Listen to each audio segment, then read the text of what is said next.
Baik, perkenalkan, nama saya Bonaventura Aditya dari Fakultas Teknologi Informasi, NIM 267 2018 015.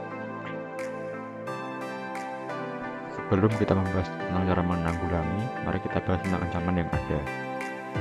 Seperti yang kita tahu, Indonesia merupakan negara yang terdiri atas kepulauan-kepulauan, sehingga kebudayaan yang dimiliki sangat beragam. Nah, agar keberagaman budaya tersebut dipersatukan, diperlukan proses integrasi nasional. Ancaman yang ada dalam bidang politik adalah sebagai berikut. Ancaman politik yang bersumber dari luar negeri merupakan tekanan politik, intimidasi, provokasi, dan blokade politik. Sedangkan ancaman dari dalam negeri berupa separatisme. Menurut KBBI, separatisme adalah paham atau gerakan untuk memisahkan diri. Dalam konteks ini berarti memisahkan diri dari Indonesia. Yang kedua adalah bidang ideologi. Ideologi yang cukup mengancam eksistensi ideologi Pancasila adalah ideologi komunis dan liberalisme. Tapi baru-baru ini terdapat beberapa kelompok anarkis yang juga mengancam ideologi Pancasila. Yang ketiga adalah bidang ekonomi. Ancaman di bidang ekonomi yang paling nyata adalah globalisasi ekonomi. Dampak negatif dari globalisasi ekonomi adalah Indonesia dibanjiri produk asing. Munculnya kesenjangan sosial yang tajam, koperasi sulit berkembang, cepat atau lambat perekonomian dalam negeri akan dikuasai oleh asing. Dan selanjutnya adalah bidang sosial budaya. Ancaman di bidang sosial budaya dibagi menjadi dua, yaitu ancaman dari dalam dan dari luar. Ancaman dari dalam dipicu oleh isu-isu kemiskinan, kebodohan, keterbelakangan, dan ketidakadilan. Isu tersebut bisa menjadi titik utama munculnya berbagai macam permasalahan, seperti separatisme yang tadi sudah saya jelaskan, terorisme, kekerasan, dan sebagainya. Sedangkan dari luar disebabkan oleh pengaruh negatif globalisasi, seperti gaya hidup konsumtif, munculnya sifat hedonisme, munculnya sikap individualisme, dan munculnya gejala westernisasi. Yang terakhir adalah bidang pertahanan dan keamanan. Ancaman di bidang ini berupa ancaman militer. Ancaman militer dapat berupa agresi atau invasi, pemberontakan senjata, spionase, dan aksi teror senjata. Mungkin cukup itu untuk ancaman-ancaman. Mari kita lanjut ke cara penanggulangan. Ancaman yang saat ini cukup berdampak merupakan COVID-19 atau Corona. Hal ini menyebabkan banyak pelaku budaya yang kekurangan APD. Nah, untuk menanggulangi hal tersebut, Kemendikbud menyalurkan bantuan APD bagi pelaku budaya.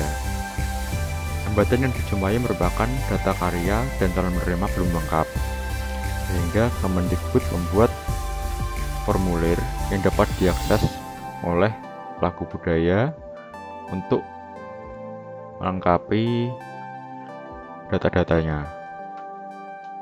Berikut adalah formulirnya. Saya rasa cukup sekian untuk materi yang saya bawakan. Selanjutnya adalah wawancara dari teman saya. Berikut.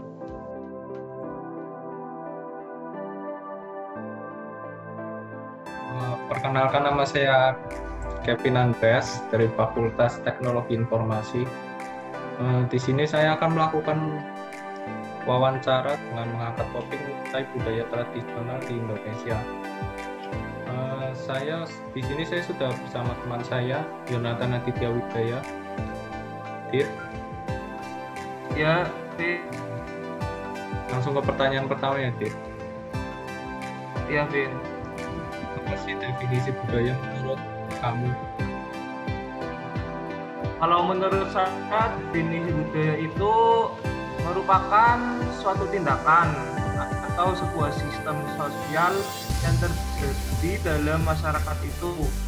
Jadi budaya itulah yang mencerminkan suatu masyarakat yang tinggal pada daerah tersebut. Terus menurut kamu seberapa penting peran remaja dalam melestarikan budaya bangsa? Kalau menurut saya itu remaja harus tetap melestarikan budaya Indonesia. Kalau tidak mulai dilestarikan sekarang, nantinya budaya kita bakal hilang dan punah. kita sebagai pemilik budaya jangan sampai malah melupakan budaya kita sendiri. Lalu bagaimana dengan realita yang terjadi sekarang? Kalau menurut saya itu hanya sebagian kecil masyarakat yang mempunyai keinginan untuk melestarikan budaya sendiri. Dan mengapa hal itu bisa terjadi? Kalau menurut saya itu karena kurangnya memperkenalkan budaya sejak dini, ditambah lagi adanya pengaruh budaya asing yang masuk. Oke, sebelum saya akhiri wawancara ini, apakah ada pesan-pesan untuk kami supaya tetap benar dan melestarikan budaya Indonesia? Ada pesannya, yaitu tetap melestarikan budaya Indonesia. Harus diingat bahwa Indonesia ini sangat kaya dengan berbagai budaya dan tradisi. Nantinya kan Indonesia bisa dapat devisa negara lewat pariwisata dengan menonjolkan budaya dan tradisi bangsa. Dan itu hanya terjadi jika kita terus memelihara dan melestarikan budaya kita sendiri. Oke, sekian wawancara dari saya. Terima kasih, Dit. Terima kasih juga, Kevin.